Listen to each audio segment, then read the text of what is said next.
جو جان بوجھ کر ایک وقت کی نماز چھوڑ دیتا ہے اس کا نام جہنم کے دروازے پہ لکھ دیا جاتا ہے۔ اور پھر آقا نے یہ بھی فرمایا جس کا نام جہنم کے دروازے پہ لکھا جاتا ہے وہ جہنم میں داخل کیا جائے گا۔ اب آپ سے پوچھنا چاہتا ہوں، رسول اللہ جس کو جہنمی کہہ دے اور اسٹیج کا ناظم اس کو جنتی کہے، تو اب آپ مجھے بتائیں اسٹیج کے ناظم کی زیادہ اہمیت ہے یا آمینہ کے لال کی زبان کی زیادہ اہمیت ہے؟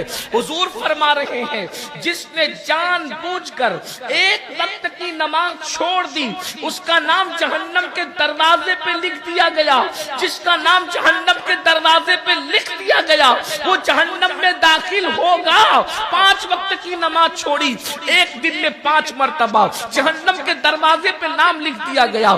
1 ہفتے کی نماز چھوڑی، 35 مرتبہ جہنم کے دروازے پر تمہارا بھی نام، تمہاری بیوی کا نام، تمہارے ماں باپ کا نام، تمہارے بچوں کا نام نماز چھوڑنے کی وجہ سے جہنم کے دروازے پہ لکھا جا رہا ہے۔ کیا رسول اللہ کی بات پہ یقین نہیں ہے تمہیں؟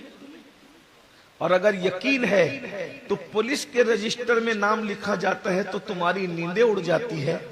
جہنم کے دروازے پہ ایک دن میں 5 مرتبہ نام لکھا جا رہا ہے، پھر تم سکون سے سوتے کیسے؟ یا تو حضور کی بات پہ یقین نہیں ہے، اور اگر حضور کی بات پہ یقین ہے تو اس کا یہ مطلب ہے کہ معاذ اللہ آپ اللہ کے عذاب کو برداشت کرنے کی طاقت رکھتے ہو۔